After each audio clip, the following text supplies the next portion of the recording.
Security, do we have any ice? You son of a bitch.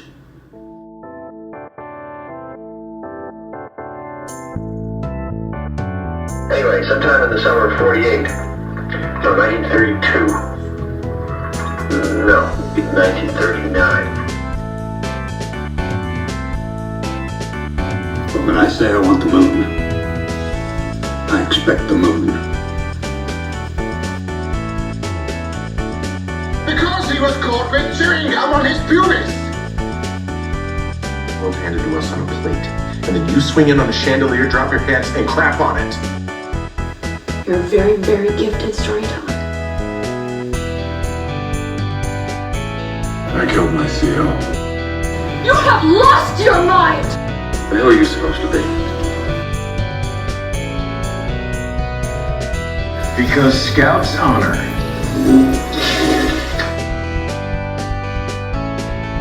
This is my business. I mean business! Hello and welcome to Blowing Smoke, the officially unofficial Mad Men podcast, where we dive into each and every episode of one of the greatest pieces of televisual storytelling ever.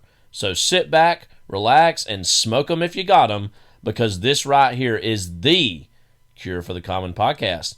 We're your co-hosts, Kyle and Levi Huffman. I'm Kyle. I'm Levi. And here we are, Levi. We finally made it after years of dropping little hints here and there on overlapping dialogue.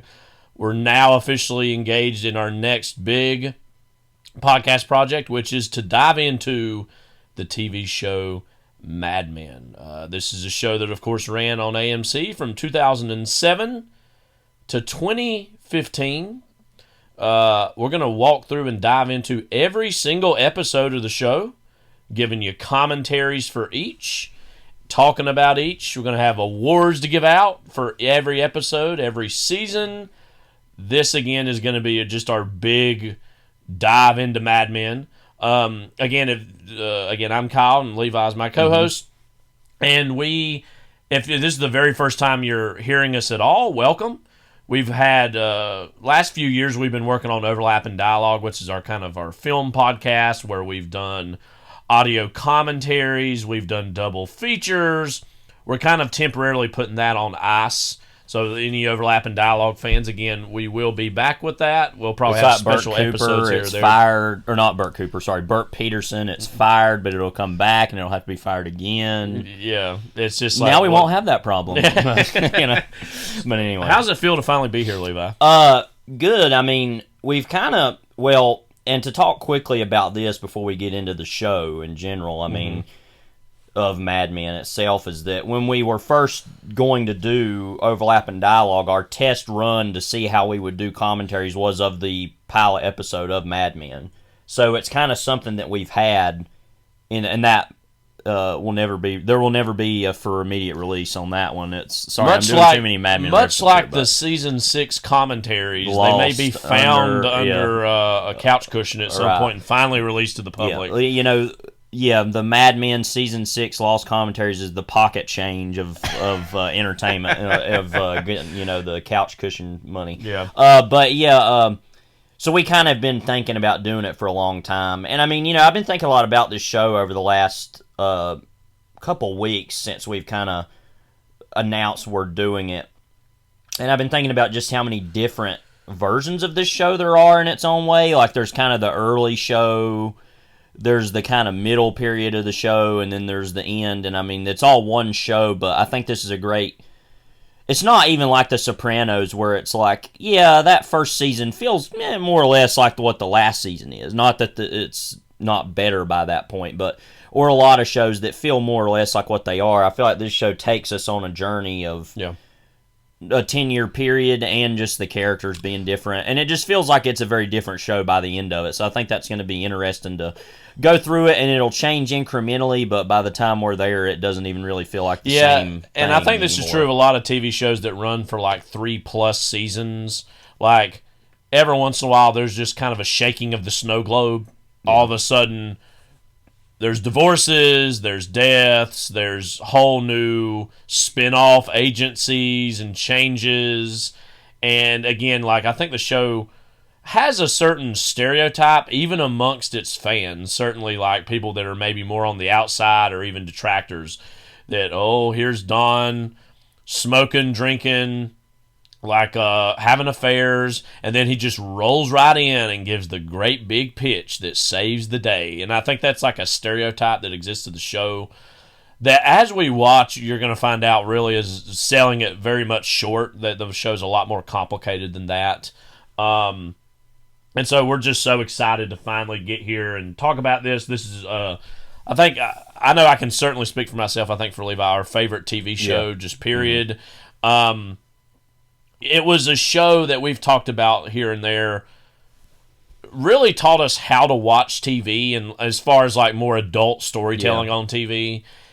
You know, and there's been some great shows since Mad Men, and obviously Mad Men was part of this golden age of prestige television that, you know, it right as it began was when The Sopranos was ending, and so I think, and the fact that Matthew Weiner, who of course created Mad Men, was a Sopranos writer, I think there was a feeling in the like television intelligentsia at the time that there was a passing of the torch that was kind of happening. Of him and Terrence Winter were kind of the people that they looked to say, okay, you're taking the David Chase formula and doing your own version of it. And yeah, I think that obviously Matthew Weiner's been far more successful in his own way than Terrence Winter, but however, we are big fans of Boardwalk Empire. Well, I was going to say Terrence Winter's also had made more things, true. just by nature of trying and failing, and so Matthew Weiner's kind of, I don't even know what he's up to now. I mean, he did the Romanovs, and that was pretty terrible, you know. And meanwhile, like Terrence Winter is like, I think he was writer, has a big to do with the Penguin show that has just been. I didn't know that. Well, I know he's been doing. He did Tulsa King, obviously, recently.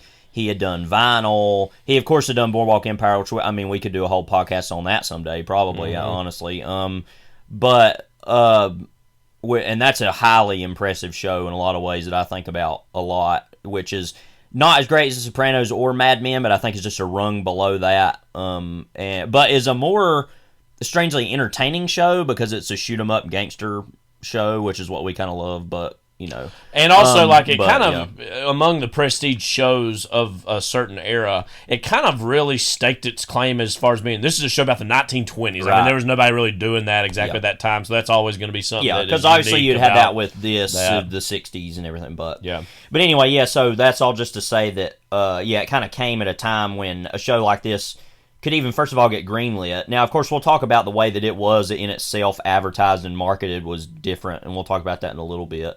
It also obviously launched AMC as a network beyond just one that showed Breaking movies. Bad, and The Walking Dead also. All kind of together. But before we get too out of hand, do we want to talk about just what the show is? Yeah, absolutely. Okay, yeah. So you can if you want, you can read the IMDb, and then I can read some of the Wikipedia stuff here. We'll talk about this as we watch the show, I'm sure. I first started watching this like a lot of people on Netflix when it was on Netflix, and so we tried to find the Netflix like original description because it was so deliciously like kind of a little over the top and melodramatic. It's not on Netflix anymore; it's now on AMC Plus. As far as if you want to follow along with us and stream, we're going to be watching the Blu-rays. But if you want to stream it. This is the IMDb description of the show. A drama about one of New York's most prestigious ad agencies at the beginning of the 1960s, focusing on one of the firm's most mysterious but extremely talented ad executives, Donald Draper. What do you think of that as a description? I think that's actually pretty good because I like that it mentions mysterious but talented. I think that's the best way you could describe him as a person. But I guess if you like, we can go ahead. Yeah, go ahead. This will be a little bit longer, but I want to give as much information as possible. Obviously, it's an American period drama television series created by Matthew Weiner, and it was notably produced by Lionsgate Television. This is by far the biggest thing they've ever done, you know. It was on AMC, though, from July of 2007 to May of 2015. Well, you mentioned 7 seasons, 92 episodes, so it's a long one. It's longer than The Sopranos, actually. Set during the period of March of 1960 to November of 1970, so about 10 and a half years it goes over. Begins at the fictional Sterling Cooper Advertising Agency on Madison Avenue in Manhattan, New York, and continues at the firm of Sterling Cooper Draper Price, later named Sterling Cooper and Partners, in the Time Life building at 1271 6th Avenue. Of course, according to the pilot episode, the Mad Men was coined in the 1950s by advertisers working on Madison Avenue, referring to themselves as Mad, obviously short for Madison. Apparently, actually, it says that the only use of the phrase came from a guy named James Kelly, who wrote it in a book or something, but mainly, yeah, as we mentioned, it's about charismatic advertising executive Don Draper, of course, played by John Hamm, who was initially a talented creative director at Sterling Cooper. Though erratic and mysterious, he is widely regarded throughout the advertising world as a genius. Some of the most famous ad campaigns in history are shown to be his creations. In later seasons, Don struggles as his highly calculated identity falls into a period of decline. The show follows the people in his personal and professional lives, most notably Peggy Olson, played by Elizabeth Moss, who is introduced as Don's secretary but soon discovers her passion for copywriting. Of course, this doesn't say this, but she goes on to be an executive or creative executive in her own right by the end of the show. Also focuses heavily on the characters of Pete Campbell, played by Vincent Kartheiser, a young executive at the firm. Betty Draper, played by January Jones, Don's second wife. It doesn't say that, but added that. Right. Joan Holloway, who's Christina Hendricks, the firm's office manager. Roger Sterling, John Slattery, one of Don's partners in the business. And then, of course, in later seasons, even more so, Sally Draper, played by Kiernan Shipka, who is Don's oldest child. Obviously, as the series progresses, it depicts the changing moods and social mores of the United States throughout the 1960s and early 1970s. That's a lot of word salad.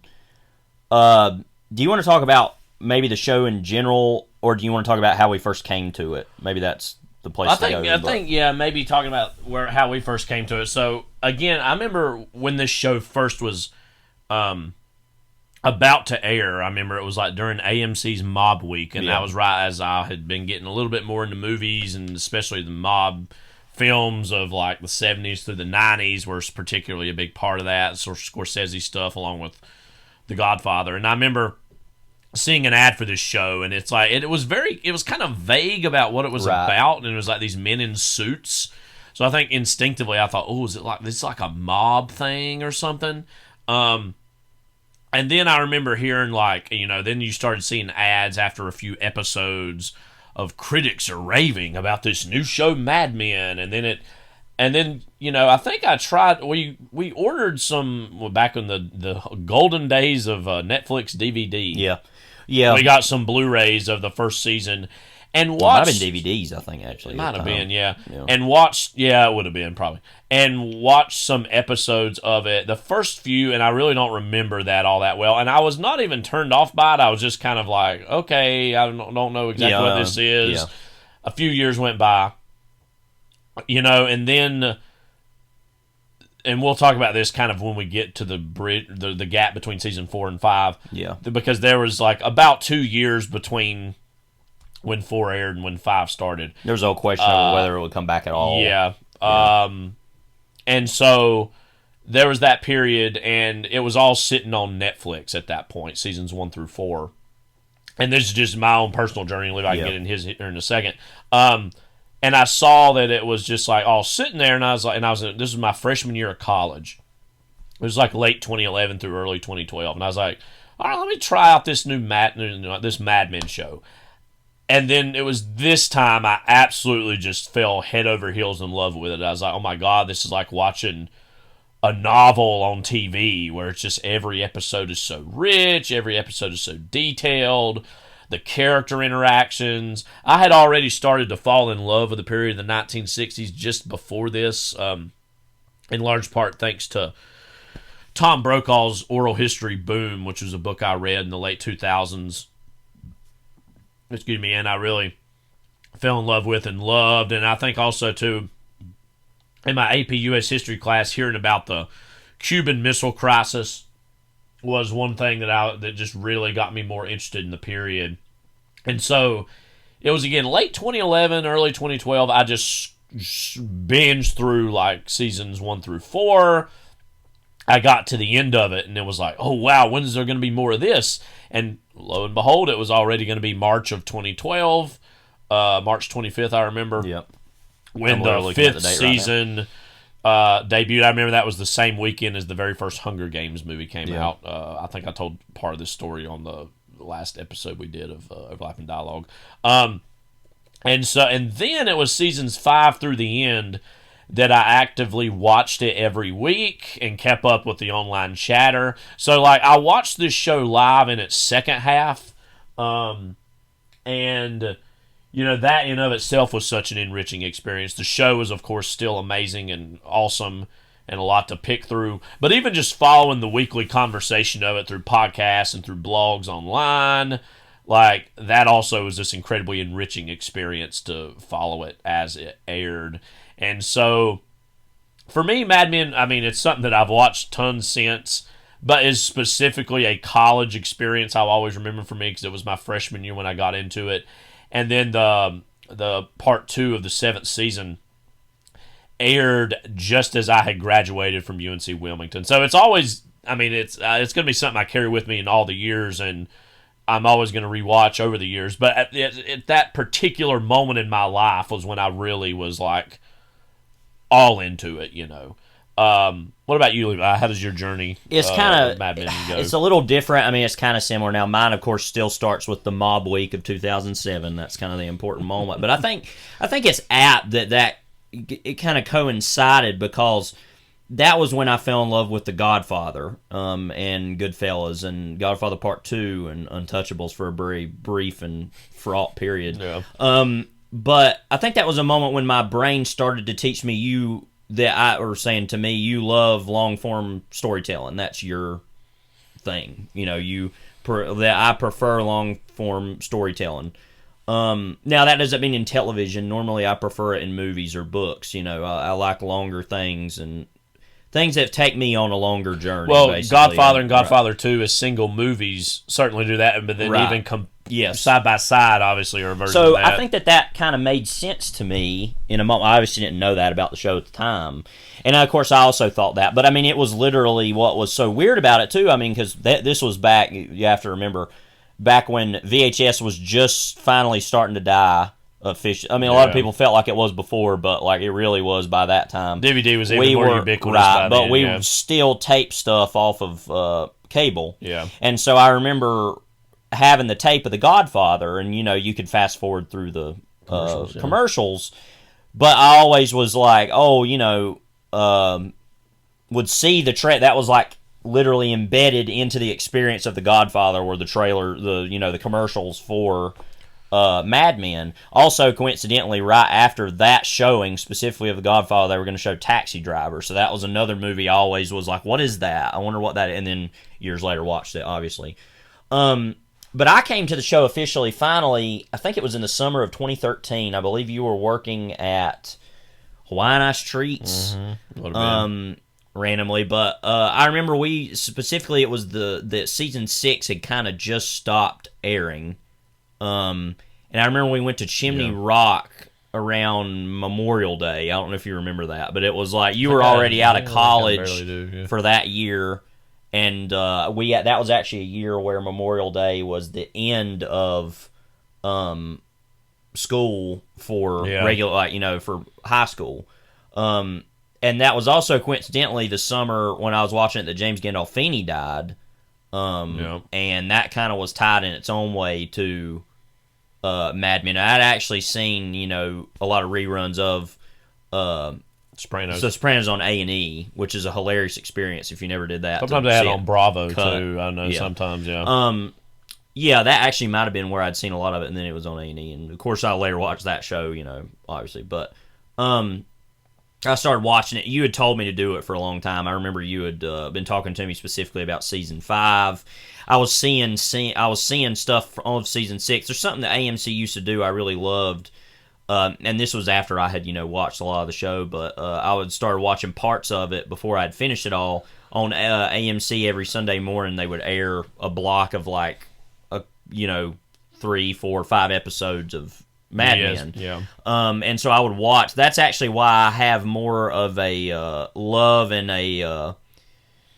a awareness of the final seasons, because that's what they mostly showed. So I saw a lot of season 5, season 6. I saw on TV over and over and over and over, and I think when it finally hit for me, it was a strange thing, because for me, TV up to that point was always about, and I was coming off of like loving, children's television like SpongeBob, Drake and Josh, iCarly, stuff like that, for a lot of parents. Even Batman animated series, but to me, a lot of TV, and I think this is still mostly true, applies to people when it has some kind of action thriller element or fantasy, something you can dress up as, whether it be Star Trek, whether it be Game of Thrones now, whether it be cop shows, even The Sopranos. I mean, it was something that it was like there's a fandom around the show that's kind of like a cult. Yeah. What's strange about Mad Men to me, and what I think is so indelible about it, and also, The Walking Dead was around that time too, and Breaking Bad. But that I think what's so interesting about about Mad Men is that it doesn't have a lot of those things. It's just about regular people who wear suits. So it's like, what, you're going to dress up in a suit, and that's your I do think for some people the historical dress and outfits, and that is in of itself for some people perhaps a genre trapping, although not as explicitly as those. I guess my mentioned. point of that is just that it's a strange show to have a fandom around because it's just what it is. It's not, like I said, it's not this big high concept thing like all these other things are. It's a lot more slow and thoughtful and purposeful about what it's about. And I think that's what I loved about it so much, is that obviously I'd seen the Godfather movies. I had started to get into movies by that point. I mean, I was well into loving movies by that point, and had started to watch, I always think of my 7th grade year of school was like the big year for me of watching like a lot of Kubrick's films for the first time, the Leone westerns, stuff like King Kong, just random stuff that I was starting to be like, oh, I really love movies, and watching a lot of stuff, Scorsese movies, obviously.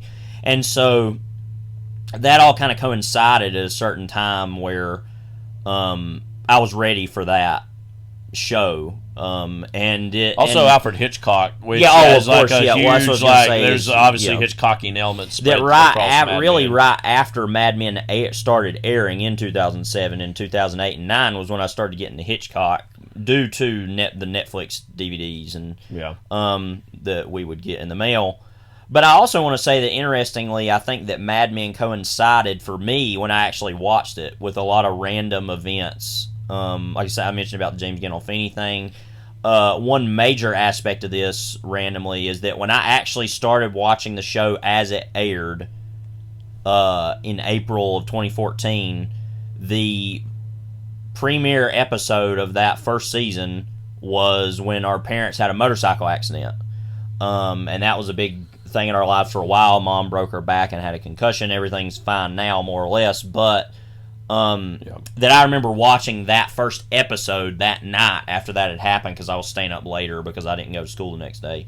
And Mom and Dad you were away at college. Mom and Dad were down in Charlotte at the hospital, and so I was fine to be left alone for the night. But and I remember watching it and sitting there and watching that episode end of him like trying to close the sliding glass door and it won't close, so then he just goes out and sits in the cold. And that was just a moment that really, it was a particular moment for me in my life that I remember, I didn't necessarily even feel like that. I don't want to make it too metaphorical, I felt like Don did in that moment, because, believe me, at my darkest moment, Don Draper probably feels that all day because of his own problems, but, that, I don't know, that's just a moment I remember as meaning something, and I still don't even really know what that means. Now, of course, also, it ended around the time that Mad Max Fury Road came out. We were making jokes about Mad Men Fury Road when he was driving the especially the the very opening the last episode. And so I don't know. It's just I feel like I watched it particularly at the right time for me. It was kind of a weird, circuitous journey to get to it. And I've watched the whole show probably, I don't know, 3-4 times since then. I don't know, overall probably 2, 3, 4 times. I honestly can't remember. Mine's 4 or 5-ish. I can't quite remember. This will be 5 and or 6. And I've seen a lot of episodes more than others, obviously. But I say all that to say, just the shows come to us in different times of our lives, just like movies and books do.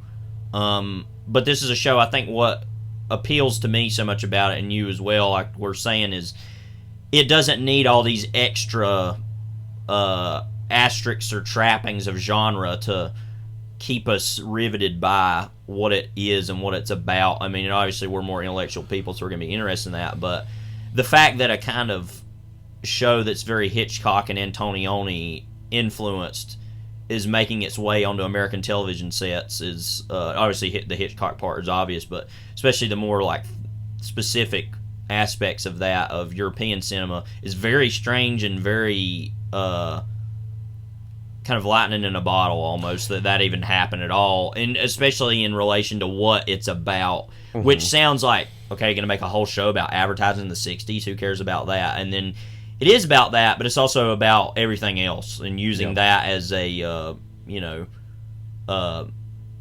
jumping off point for, not to even say that as a reference, but the jumping off point as a jumping off point for everything that the 60s is about and represents in our culture. Yeah, and now, I think too, obviously, that there's a certain stereotype of what the 60s was, like peace and love and the Vietnam War, and this show obviously interacts with all those things. But also, and it's like you were saying, I know this is true for me too, like it acted as a sort of a Rosetta Stone to certain aspects that have been lost in the cultural memory about the 60s in terms of like certain like artistic statements and ideas that were present in the decade that the show tried to bring back. Or one is just the whole idea in the late 50s and the early 60s that this show plays with of advertising as is it a sort of an art form? Is it sort of something that the men, and then come to be women, but certainly not in the beginning, are the ones who are behind, and they're these magicians in Madison Avenue who come up with the things that the American people know they want, and then the things that they don't know they want. I mean, again, there's a lot of stuff that this plays with, and sometimes even explicitly references or outright just says, like, say, The Man in the Gray Flannel Suit, that novel, and then also that movie that was, again, around this time. Even something much more more fantastical, like, say, which I adore and love, but like North by Northwest, about that was a big influence, an advertising man on the run, right, or an advertising man who's like drifting through these circumstances. It's not exactly advertising. I can't quite remember, but like even like something like The Apartment, like the movie The Apartment, which of course the Jack Lemmon, Billy Wilder, what their job is. It's some vague office job in New York City. And the whole like evolution of sexual politics and sexual mores. Insurance company, yeah. Again, I was already starting to get into some of these more obscure aspects of the decade by now, and this happens with every passing day. Every decade of the past, we're more and more and further away from. And so I think this show helped like try to reestablish, hey, this time period that seems like it was so long ago is actually not all that long ago, and that the narrative itself is about these big changes. But again, what I like about it is that it's about these big societal changes, but it's also about these specific characters that it's created, and these specific characters that are both of a time and place in history, but are also from previous times and places in history. And like how they interact with change, and how they interact with not only big societal change, but like what happens when this person's hired or fired in the office. What happens when this person has to go away because they're what happens when what they pregnant. did is totally unacceptable. Yeah. Right. And just like the observing of change over time, and I think that's like why we're going to talk about the ways the 60s and what the 60s meant and represented changed over the course of the narrative. But as we even said, like our own personal histories are tied to how this show, when this show came in our lives and how it changed over time, and how, and even to how the work of the show itself in terms of what these characters are creating, which is advertising, and how advertising a reflection of what we want, or is advertising a creation of and an implanting and an inception upon us of what we think we want. Yeah. And those tensions. And I think, if you would have pitched the show back in the mid-2000s, or even talked about it with somebody now who had not seen the show, and you're like, it's a show about advertising in the 1960s, I think the immediate gut reaction would be like, what's that all about? Why would they do that? But I think when you don't think about it for too long, or you do think about it even longer, and you think it's a show about a time of incredible change, and how Madison Avenue, and in particular, the avatar of the character of Don Draper, is someone who we're going to see over the course of the show, has had these incredible life changes, and most of that is him running away from a past that he wants nothing to do with, and that he's just ashamed of and embarrassed by, and always reinventing himself. And Sterling Cooper, which becomes Sterling Cooper Draper Price, becomes Sterling Cooper and Partners, eventually balled out. I mean, this little mid-level advertising agency goes through a lot of change. It's always constantly trying to chase, in the most immediate, macroeconomic sense, what do the American people want? But all across the narrative, we're going to see not only Don, but Peggy, Pete, Joan, Roger. All of these characters are all constantly trying to reinvent for themselves who they are, because they're all chasing something that Don talks about in the very first episode we'll talk about next, about advertising is about one thing, happiness. And then later on, about halfway through the show, Don has an almost reevaluation of what even is happiness. And it's a moment before you need more happiness. Right, yeah. And that there was the kind of the cynical, slick version of Don that we see in these early seasons, and how outwardly that doesn't look like it changes for the rest of the characters of the show. But as we walk with Don over the course of this narrative, we see that even in the span of 5 years, who the Don Draper persona has changed, but certainly the Dick Whitman within him has even changed. Yeah. And I mean, this sounds like the most universal thing ever, but I think if you had to boil down, I mean, there's shows about a lot of things, as we're going to talk about, a lot of themes. Change and how one handles change and why one pursues change is ultimately like the central core idea behind this whole show, that is true for Don Draper, but it's also true for every other character in some roundabout way, or some character's inability or undesire for change. Yeah, somebody like Roger Sterling, a man of the past, is someone who he doesn't want the world to change one bit. Somebody like Peggy Olson couldn't hit the accelerator quick enough to change. You know what I mean? And this show also, I feel like I'm rambling. This is all. I'll kind of pause on it here in just a second. One of the great joys of this show is seeing how these characters interact. Like, you have the characters who regularly interact, but then you have like the maybe handful of what I just said, like those two characters, Peggy and Roger interactions, which don't happen very often. But you feel like you've seen them go on their respective journeys, and then when they coincide, it feels like a little like magic in a bottle. Right. It feels like when two people in your own life that you don't normally see interact, when they interact, it's like a weird crossover in your head. Right. And this show just excels at characterization, change over time, and how those two things interact. Yeah. This sounds like a random place to go with this, but this is something I was thinking earlier this morning while I was thinking about us doing this, is the show's not really about the economy. The thing that's kind of interesting, and I'm going somewhere with this, is that obviously this was during a time, even in the 50s was the biggest version of this, but even the 60s up until about, the end of it, going into the 70s, was a time of, American excess, and that advertising came at the time. And I think it's smart to put this way, because obviously you could do a whole advertising show, show about advertising in the 50s. Like you said, the whole point is the change over time of the show, of going from that to something else. And the idea of what sells now versus what sells tomorrow. Right, and also of that. And let's maybe even do something that let's even instigate a fight in a supermarket to maybe have this one ham sale. That's a plot that's later in the show, season 4. And it's even said, about by the Beatnik character early on, one of the Beatnik characters in this, about, starting to say advertising's evil, blah, blah, blah. And people were starting to say that in the early 60s. but that feels like in its own way a reaction to so obviously the 50s and what that was at the time.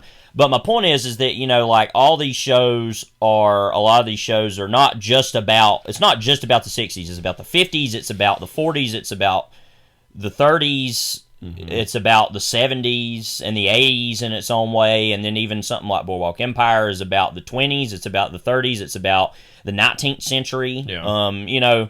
So, like we said, everybody's an accumulation of all the times and eras that have preceded that was a them. thought that I had about, it's interesting that a show that's about advertising isn't really about the American economy very much, in the sense of there being an economic crisis or people wanting, at least in mainstream white America, which this show, you know, flirts with being about African Americans here and there, and it kind of is in certain ways. It's ultimately as it goes on. A show... This, and we'll get into this as we walk through the show, like, that can be seen more as a statement, sometimes as a criticism. It's a white show. It's a very white show that's about white America primarily, and,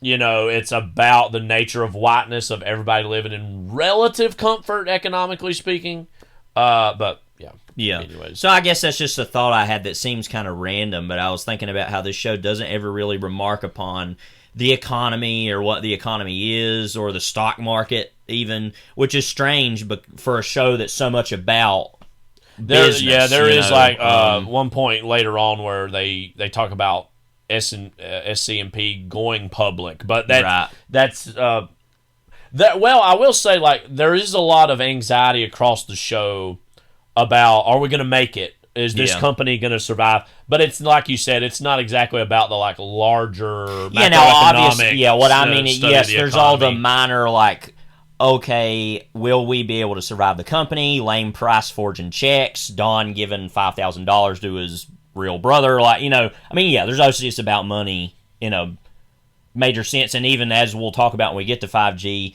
the question of is it a gun? No, it's money, and that's the weapon of the show. Like, yeah, but I guess that's where the show early on in season one, as we'll talk about later, finally revealed its cards about what is this type of show compared to other types of shows that existed. And so, I mean, obviously, like, it is about money. I'm not trying to say that, but I guess what I mean in a more I know what you mean. There's not some big economic crisis like the Great Depression or even the recessions if this show was of the set 70s. In the 70s, that would be a different story. So that's what I'm saying. It's weird that it comes at this in-between period where everything's mostly fine economically in America, but once again, it's starting to show how, all this is going to come crashing down on everybody after Vietnam and some environmental crises and the oil crisis and all, all these things that happened in the 70s. So I just think that's a random aspect to this show that I never actually considered, is that it's about money, but it's not really about the economy, which is strange for a show that this is show's about that. Ultimately more fundamentally about the social and cultural kind of which is what it fabric should be. Of America during this time. Because, like I said, I was starting to think about the 60s in general is still kind of an offshoot of the 50s of being, well, white people are pretty well taken care of, and there's not any real problem there that there would be in the 70s or even later in the 80s, towards the end of the decade with the stock market crash then. I mean, but I don't know. I think that's the point is, like I said, it is about that, but in a way, but it's also, like I said, it's a savvy show in the sense that it's also about so many other eras than itself, and about somebody who, going back to it, grew up during the Great Depression, and doesn't really know what to do, as Betty Draper says at one point, doesn't really know what to do with money anyway, and that's why he spends so much of it, because he makes so much of it and doesn't really know what to do. Yeah, I mean, this show is one subtly and sometimes not so subtly about class. Yeah, no, it's definitely about class. Yes, in a lot of ways, and about gender and sexuality, obviously, very explicitly. And again, it as far as the business of Sterling Cooper is very much about like this is what advertising is a manufactured reality, obviously, and Don Draper is the ultimate manufactured reality as a persona. The football player is oh Lord, what's his name? Cutler says to him at one point. Jim Cutler, one of my favorite characters. Yeah, he doesn't come into it for a while, yeah. but the whole idea of you see at the beginning of the show, it's this very manicured. It's basically a holdover of the 50s, obviously, in the first season or two, because that's obviously culturally what happens with every change of a decade. But then you remember, it's like season 2 or 3, where remember there's that duo of guys that they come in as copywriters, and one turns out to be gay, and this is a show that flirts with having queer characters in it, and obviously what that means also during this time. And then playing for a coffee ad, I think they were thinking about this kind of bohemian folk culture kind of representation, and Don being kind of mystified by it. But then at the same time, Don almost in basically privately and in secret is flirting with bohemian alternative culture. I mean, he was in the first season, especially. But even him, some of the movies he goes to see, and one could say, well, part of that is, him trying to keep his finger on the pulse of the culture. But it seems even beyond that, he has an intellectual interest in these alternative forms of art. Yeah. Well, also if you look back at I talked about this when I wrote about John Cassavetes' movie Faces, and John Cassavetes is obviously in his own way an influence on the show, especially with Faces, because that movie's about an ad executive, and that whole movie, I feel like my whole statement on that was about people who were Los Angeles white upper crust regular business people who share a night away from each other in these weirder or more bohemian spaces. I mean, being around Seymour Cassell for more than 5 minutes is going to be weirder than anything you do. I mean, I love the guy, R.I.P., but just saying that's already going to be weird. But that's kind of similar about somebody who claims to be, I'm a regular guy or a regular woman, but then they're running in these circles and but then they can then put that back in a box and say, well, that's not who I am, and I'm not going to go back to that. And that's kind of what this show is for a long time, especially for Don. I mean, the fact that it begins of where he is and then ends with him on Big Sur, is a statement in itself of that's who he really wants to be, is somebody who can do whatever he wants to do and be free of society in general, which is ultimately what all this bohemian or hippie culture. I'm glad you mentioned Faces, because obviously by the mid to late 60s, and you see this with the characters in the show who are not actively in advertising, or even some characters who are almost poached by advertising to get involved into advertising, that there's a lot more cynicism in the culture in the mid to late 60s about what advertising is. Versus what it had been before. I mean, you think of a movie like Putney Swope, a real movie that existed as a total satire of, obviously, the advertising world and its relation to whiteness and blackness. And one of the most shocking things you could ever see are the color ads in that movie. Just how blatantly vulgar and awful they are. That at that time was did they really do that? Even in a movie? I mean, and of course, that's both, I think, relevant, but also just, Robert Downey Sr. I just want to do this because it's funny, you can't eat an air conditioner, or even I laugh about the one that's a white girl and a black boy, and he's singing something about, I saw your beaver flash. It's just very you're listening to it and it sounds normal, and then you're like, wait, what? So yeah, obviously at this time. And then there was that show or that movie, How to Succeed in Advertising Without Really Trying, or whatever it is. It's that movie that had Robert Morse in it, I think.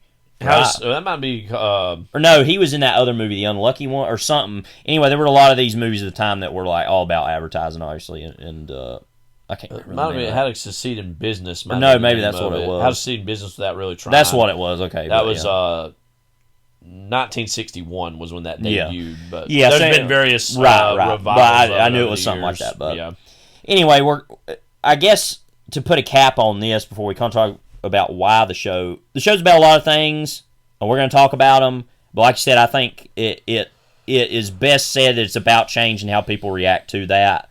I think both societal change, but ultimately I'm going through my marriage falling apart, and this woman that I'm cheating with is like, have you heard the King speech today? And you're like, what? And then she turns on the I Have a Dream speech, and that in this character's life is such an afterthought. Who cares? The I Have a Dream speech, which we now all look back on, is one of the most necessary agencies of change. Well, and what's even stranger about that too, and I think very apt, is a couple, earlier in the show, I think the first season or second season, I can't remember, there's the lady that's their maid at the house, oh gosh, what's her name? I just lost it. I had it. Anyway, the African American lady that works there, is their maid, and she's like listening to him give a speech. Carla. Yeah. Listening to him give a speech about some of the bombings down in Alabama that had happened in the early 60s. And she's listening to it kind of while nobody's in the room, and she's like kind of over to the side listening to the radio. And then she goes to turn it off, and Betty's like, "Oh no, it's all right. You can and she says very specifically, "You can listen to your station," which is like, okay, but and it should be but said the fact that goes from that moment where it's like somebody kind of hiding and listening to it to like two white people in a car purposely listening to Martin Luther King's speech within only 2 years. Yeah. And showing already that amount of change which is occurring. Like I said, obviously Don's like, I don't care about this. But also even by the time, and then even weirder when Martin Luther King gets assassinated, him feeling genuinely bad about it, you can tell in a way, but then also like, oh crap, wait, like this woman I'm having an affair with is in this big city where all these riots are happening. And it's like so complicated. Yeah. I think that's randomly one of the best episodes of the show anyway, is The Flood, which is all about that, about the various feelings of white and black characters about his assassination. And it should be said, obviously, this whole show spans the civil rights movement. And the civil rights movement was also stereotypically something that happened in the South. And so there's this separation of these characters feeling like, oh, that's something that goes on somewhere else. We're all fine here. We don't need the civil rights movement. Until they're doing My Kentucky Home, right? Like blackface. Which there's really only two characters, we'll talk about that later, that are disgusted or feel weird about that, Don and Pete. Yeah. And we'll dive into this. The whole Don-Pete relationship is among a billion fascinating things about this. Horse flesh. He shouldn't be rattled. And like, again, this first season, as we'll talk about, Pete's the villain of the first season. Like the way he's presented, and he's the antagonist.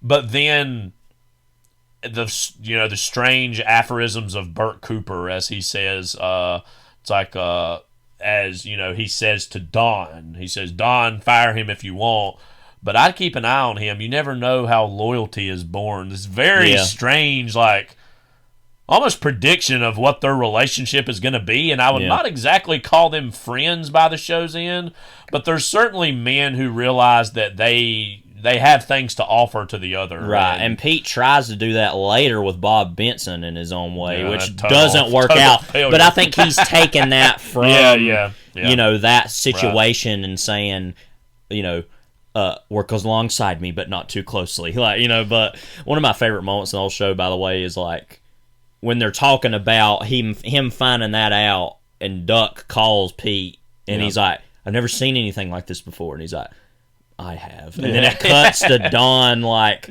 sleeping or something, like his normal, Right. But one of my favorite things is he walked out with the electric sharpener in the Christmas card. It's just, I mean, one of the funniest things ever. Duck Phillips, Total King. We'll talk all about him. Duck has a drinking problem. Video moment, like. One other thing too, I was going to mention about like these characters' interactions with history. Obviously, and I think everybody knew, like, and there was like a huge anticipation of how they're going to do the JFK assassination. Right. Obviously, that's a whole episode, the grown-ups, in season 3. There is like the stereotypical, like the characters will gather around the television and watch the JFK assassination. But there's also how that interacts with all the other things going on in the show. And there's even, again, like everybody's in mourning, this is going to ruin a wedding. Like, like how real life interacts with these other things going on. Joan, and I love that scene where Joan and Roger talk on the phone. All this is having happened. That's just so good. Like, because that's when she had just quit, I think, right? And she wasn't, and then she didn't move on with him, and then she came back in the fourth season, right? But that's just so And that like this happens in season 2 at the end with like the Cuban Missile Crisis as the backdrop of will Don sign the contract or not, and that whole tension, and then certainly like the JFK assassination, the whole world's in flux. I want no more contact with Roger Shut the door, Sterling. have a seat episode of like them breaking away and like that. all that, how that's all juxtaposed is brilliant. And then last thing I promise before we move on to talk about another aspect I wanted to bring up is that and then they cover big events in different ways. They don't make a big deal about everything. Like there's that moment where Peggy says, "Do you know Malcolm X got killed last week?" And they're kind of like, "Oh, okay, whatever." And it's like that's its own statement about white America is like, yeah, whatever. Who knows about that whole thing, And it's like way more complicated and important than they and then can understand. But, two more things to mention real quick. I promise we'll move on. Is arguably the greatest episode of the whole show, The Suitcase, is set amongst the backdrop of Muhammad Ali and Sonny Liston, and even there's something that I think I was initially semi-confused by when I first watched it. It's like, why does some of these characters keep referring to him as Cassius Clay? Right. And, that being really the backdrop of the ultimate Don and Peggy series of interactions that kind of define their whole relationship over the show. And then also, everybody knew it, the show knew it. When it got to the moon landing, a lot needed to be invested in that, and I think... that's a thing that a lot of hype had to go into how we're going to cover the moon landing, and I think that show did it beautifully, and how that interacts with where Don and Peggy and even Pete and Harry are in their lives, and then the pitch that they have to Bert give. Cooper dying, and and then there's that. It even reminds me of the moment when Ida Blankenship dies, and he said she was born in a barn. And she died in a skyscraper. She's an astronaut. And then him dying on the moon land. That's just so, anyway. But, Mad Men. Yeah. What about We're going to talk about it. So anyway, so I guess we've kind of said this already, but why? Why are we doing this show? And kind of what are our expectations of what the show will be? We would not dedicate a whole podcast that's going to be about 100 episodes if we didn't think that there was a rich text here to chew on, or that we knew a lot, or we knew a lot about personally. Yeah, right. And as you said, this goes back to something I was thinking earlier. Now, you look at a lot of the Prestige era shows. Let's start with Sopranos. Sopranos obviously had its initial run. But then it's even now had the Many Saints of Newark. It kind of has this expanded universe of a Breaking sort. Bad did that too. Breaking Bad obviously has a whole other show spinoff, Better Call Saul, that we would argue is even better than Breaking Bad was. Right. And Breaking Bad's, of course, a great show also. Yeah. Game of Thrones, which is obviously in a whole other direction. Walking Dead fantasy. Is another version of that all those shows have these spin-offs and these other things. This, as of this moment, and this might even change over the course of this podcast as we record it and new things occur and happen. This is all. Is that all there is? Is this show so far? And yet, as I used this term earlier, it's a snow globe of its own reality. Yeah. It's obviously it has a relationship to the real world, but it's also, it feels like this fully realized world that you get to peek into and look at. And again, I just think that this show also, and it's almost a stereotype to say, is obviously incredibly dramatic, incredibly rich. It's also very funny. Oh, I mean, hilarious. it's like one of the funniest shows that exists. And when you think about I think it is a little more. It's weird because The Sopranos is intentionally funny with the dialogue, but I feel like this show is actually even more intentionally funny. Strangely, because it's more low stakes. It's not like everybody has to die all the time, and that show does. So it's I think even funnier, intentionally. And I think that, too, but also being now dramatic, again, but. A lot of those other Prestige era shows are truly great dramatically. I think about obviously the Whitecaps confrontations between Tony and Carmela, and when you watch those, I remember for the first time I was like, I have no clue what's about to happen. This is some of the most intense acting and drama I've ever seen, and that's only meant as a compliment. But again, a lot of these Prestige shows are dealing with these very outsized circumstances. I mentioned this in kind of our preview of the last episode. Is Tony Soprano going to get whacked? Who's going to become the king of Westeros? Is Walter White going to be able to pay off all his debts before he dies? The stakes of this show is Don Draper going to be happy? Or get caught. or get caught, which there is a basic. there That's is a basic that element. That's a basic thing, though. It's not like he's going to die. He just go to jail. Like, is Peggy Olson gonna be professionally fulfilled? Yeah. Is Pete Campbell gonna reconcile with his family? Like, that is. Is the he going to be able to stakes. brush his teeth today? Yeah. Like, is he going to be able to get through the effing day? Like, Those are the stakes of Yeah. this show, Right. and that is an eminently more relatable to me Yeah. and you and anyone watching this show than a show about dragons or a show about the mafia or a show about organized crime in New Mexico. Like, the stakes of the show are what give it its power. So, like, I could pick a billion examples. When I hear, oh gosh, I'm blanking on him all of a sudden. The, crazy Jewish copywriter that comes in midway through. Ginsburg? Ginsburg. Yeah. Now, I'm going to be making a reference to the Holocaust. Obviously, that's not something we've all gone through, and God willing, never again, obviously.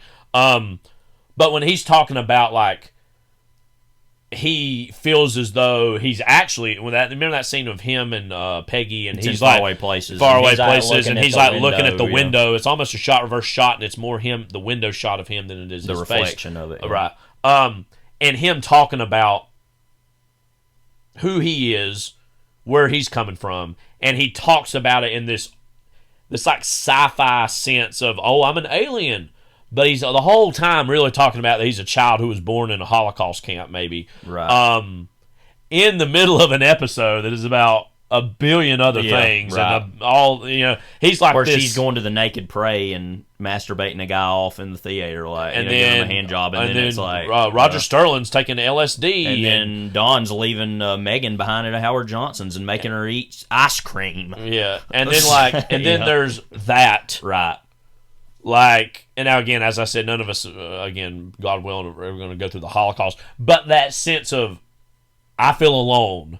Or alienated Who from am society. I? Alienated from society. And, like, the vulnerability, and this is another key theme of the show, the vulnerability of sharing that with someone else. Yeah. Even talking about his father's probably not even his real father. Right. Like, yeah. Television doesn't get better than that. And that, moments and seasons and episodes and whole shows like this are the biggest argument for why TV is the art form that it can be. Very often it's not, but very often film isn't. I mean, either in its own respective way. But, like, when you see moments and scenes like that, you go, wow. This is not only a rich text, this is something that is dropping me into a snow globe reality reflection of the real world, but giving me something that helps me better understand not only myself, but the people around me. That's the height of art. That's the height of television.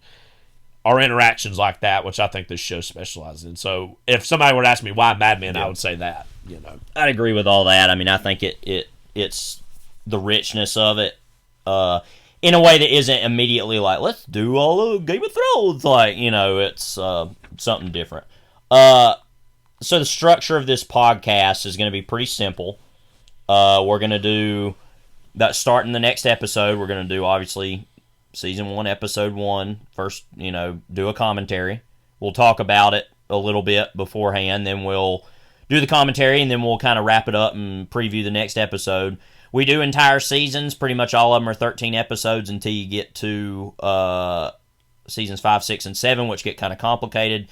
Season 7, of course, will have 14. Seasons 5 and 6, the first 2 episodes are kind of put together in one long hour and a half, kind of 2 hour. I remember on TV block. they aired like so a we will do that as thing. one episode, obviously. And so... I hate to put this out there already because it might mean we have to do this later. It might be a good idea, like, also, we're going to stop and do bonus episodes here and there, like, in between seasons and whatnot. Like, it might be a good idea, like, right before we get to the very end of the show to go back and read theories and ideas that people had about the show was going to end and judge those, obviously, according to what happened. Well, that's what I was going to say, is also when we have the, basically, season wrap-up shows where we talk about the whole season, and, what all that will entail. Yeah.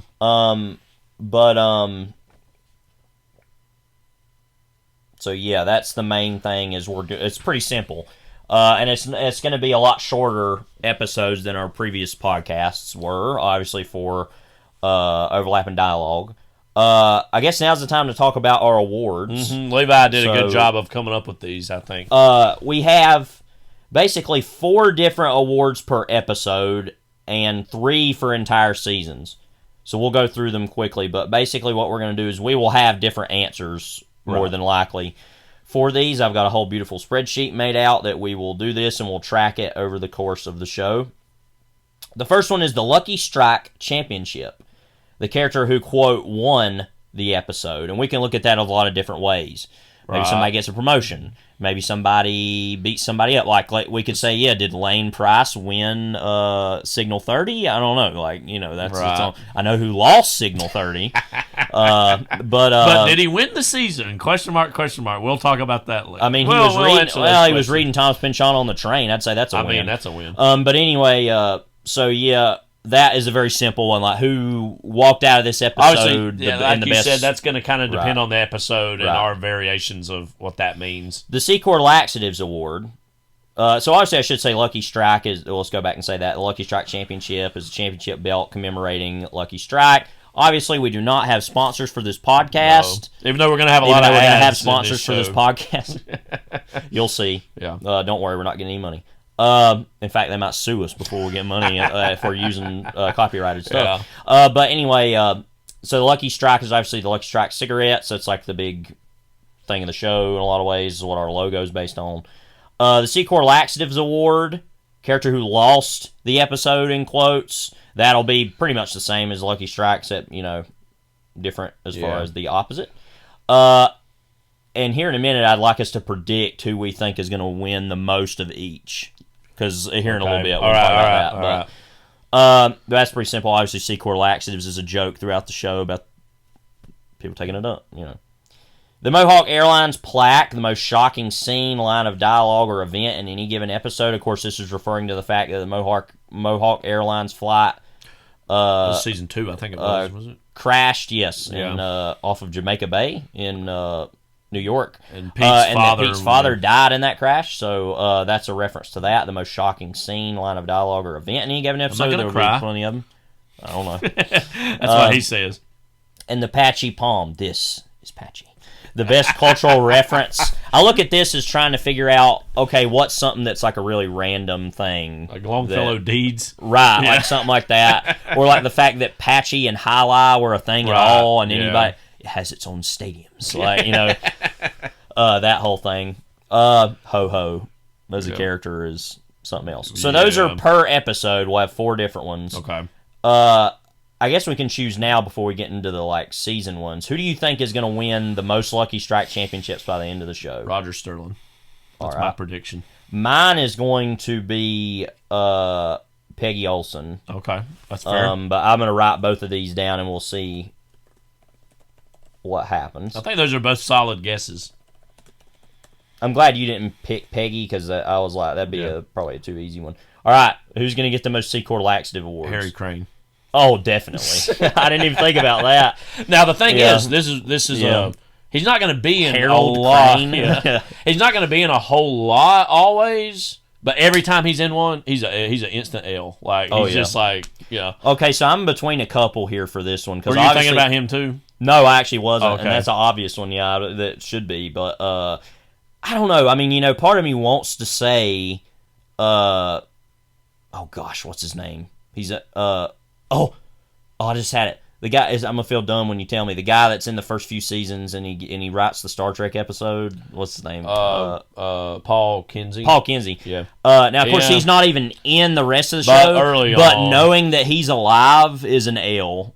Yes. As far as just, wow, what a loser. Yeah. Because he's definitely going to lose on that Negron complex crap in season 5. I can tell you that. I'm going to say Ted Shaw. Yeah, he's the opposite, where he comes in later.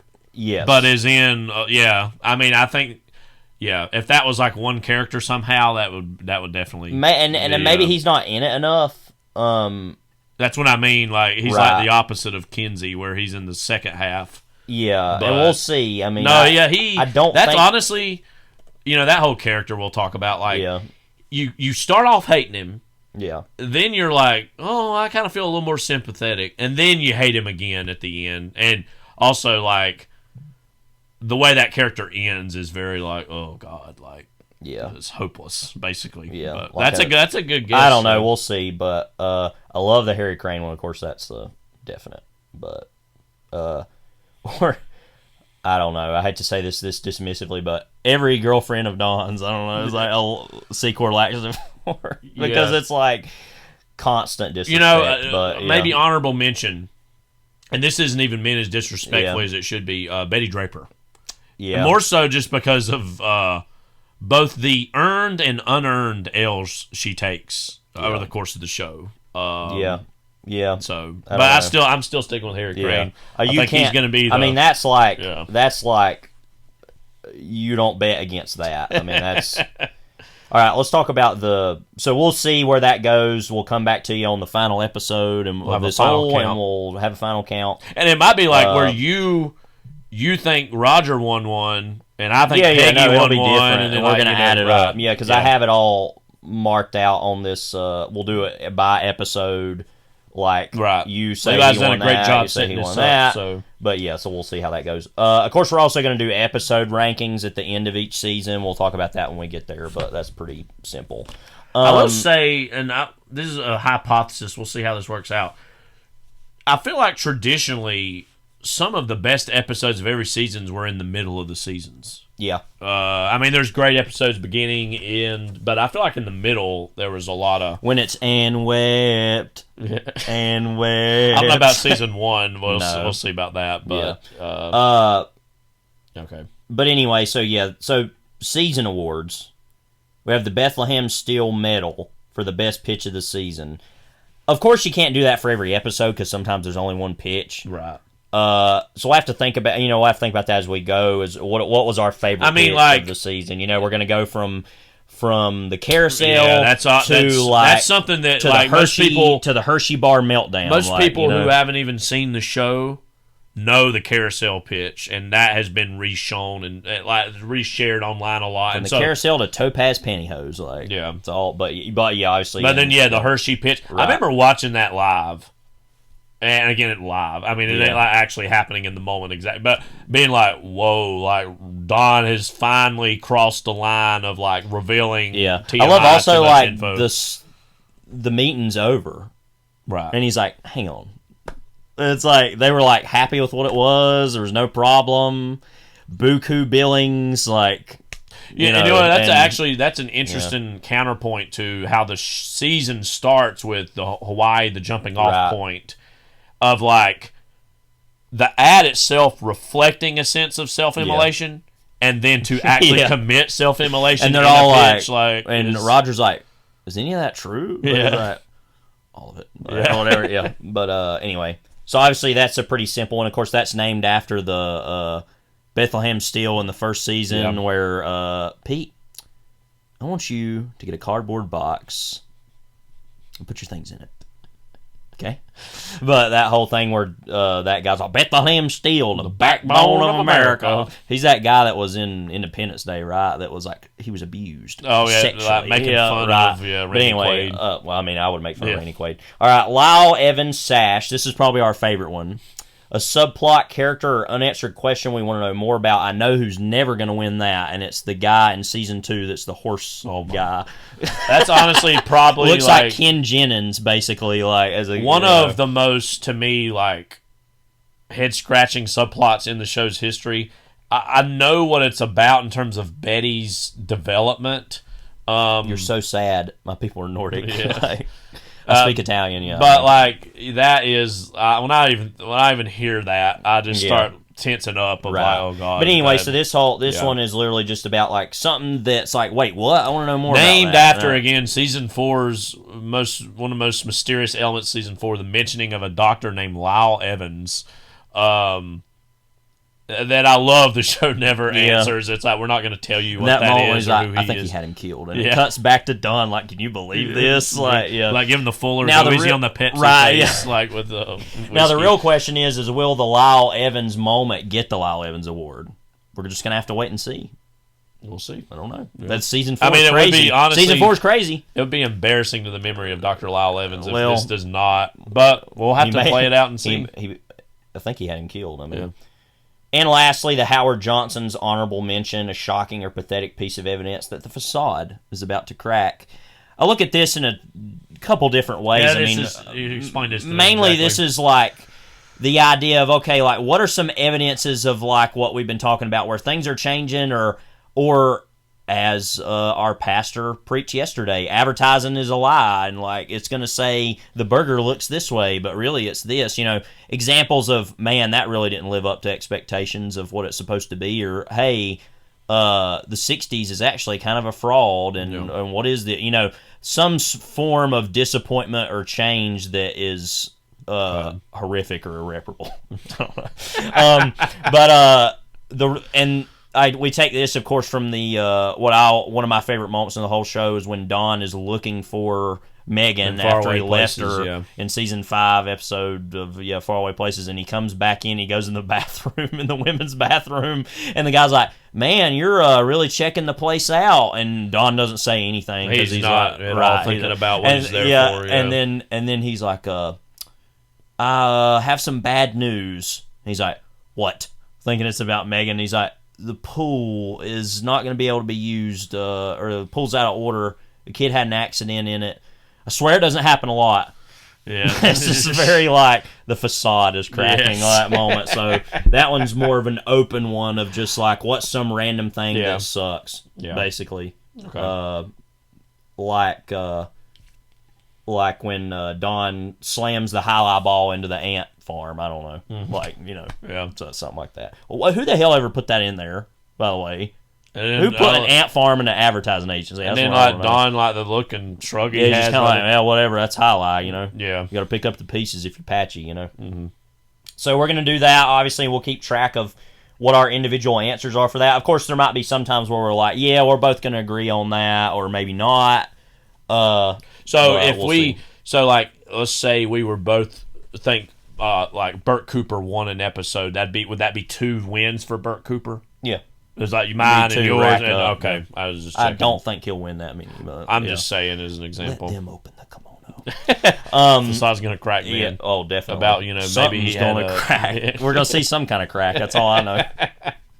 Anyway, so obviously we talked about our wrap up and preview episodes for next seasons. I mean, that's just us kind of talking about the season as a whole, ranking our episodes, and doing those kind of final tallies of who won the seasons and who won for every thing.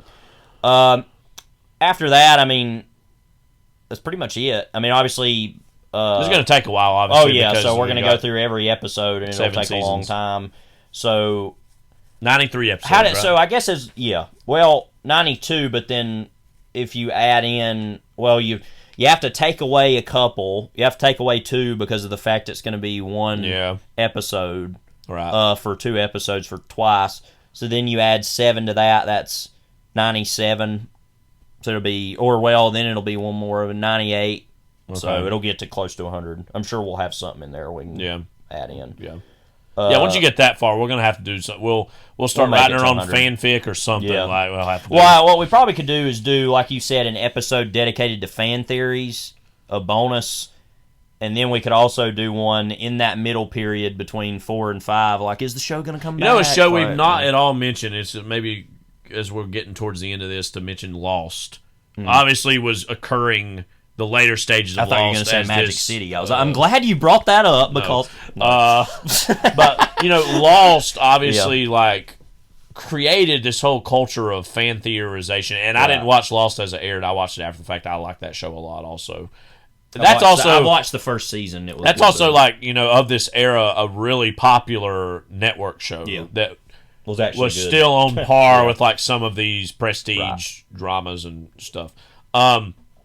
That created this whole theorizing, thing that extended to a lot of other shows. I mean, that started to happen with The Sopranos.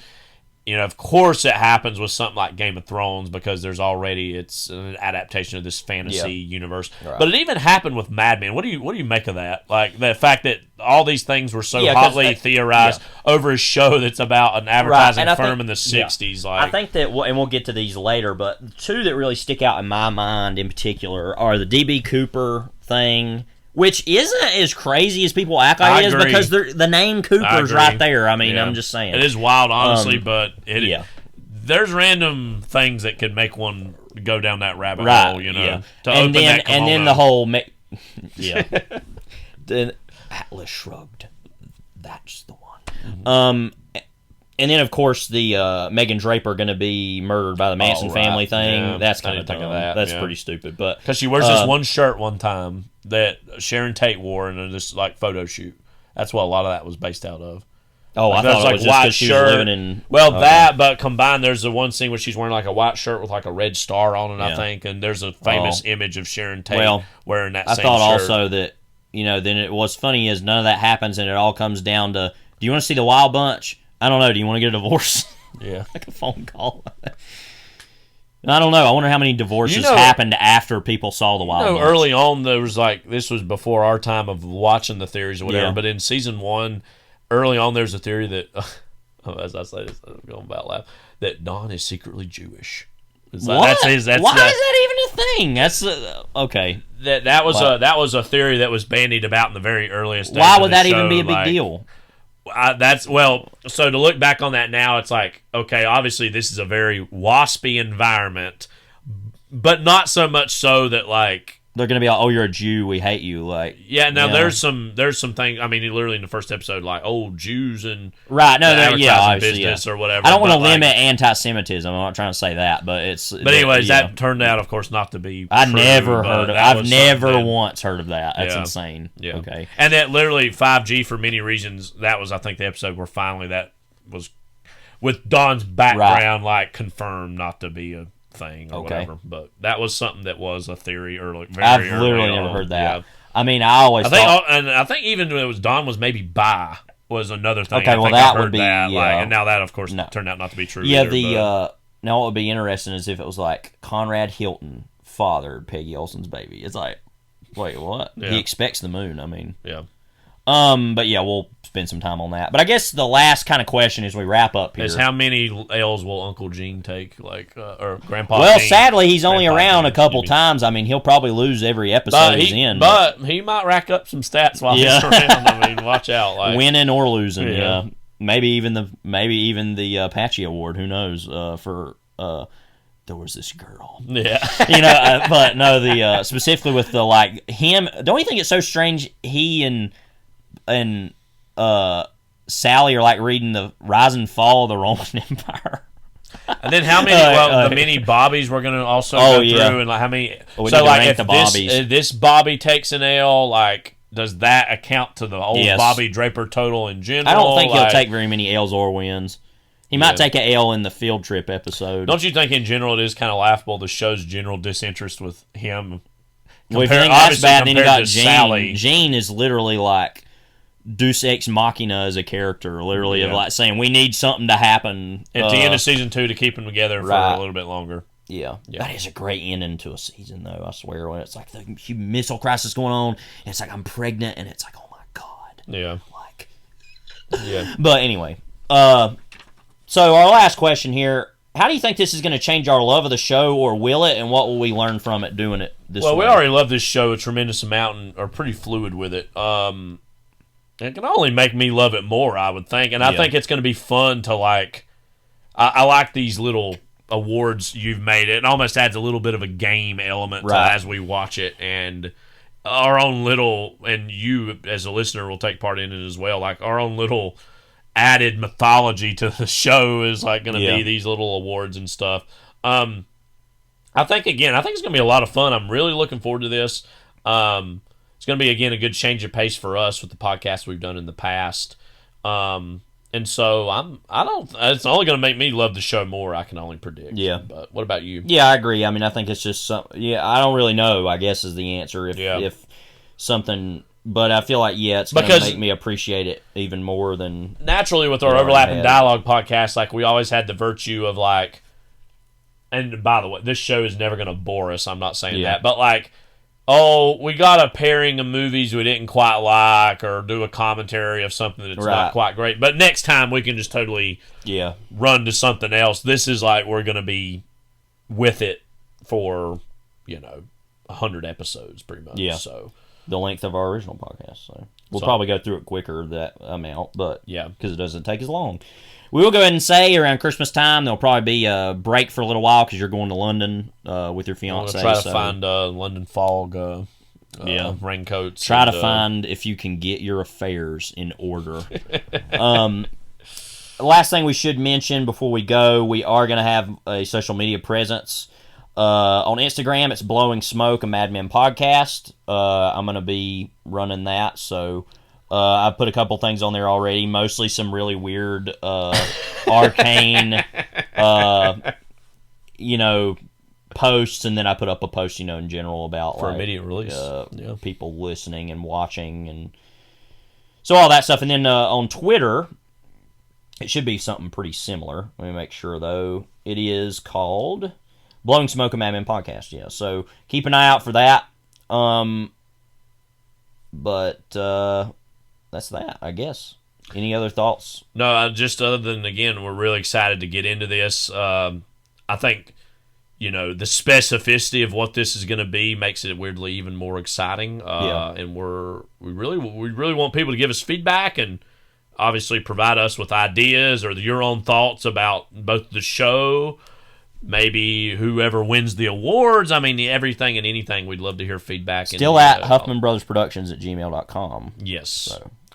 And that'll be it. This is Kyle. This is Levi. Take care. God bless. And again, smoke them if you got them, baby. And we'll see you on the other side of the what do you call it? The era. Sequel laxative. Do you have? I'm a big laxative. Yeah, he's definitely losing that episode just for making me do all this. That is a hilarious moment. I'm sorry, that was Eunice Kennedy. And that's also in the middle of one of the great scenes anyway, where he has to like explain himself for writing the letter, tobacco letter. And what'd you expect for us to just pat you on the back? Like, that whole, and you're craven. Like, and like, what's so great about that scene? Who wins that scene is Lane, because he just stands there and looks at him with this like total anger and evil, and is just like, I can't believe you would do this. And doesn't really say anything. Mm-hmm. But yeah, I don't know where we were going with all that, but we made it here. So we there made you it go. here. We made it there. Get some of that Ted Shaw's Old Spanish, and we'll get to it next time.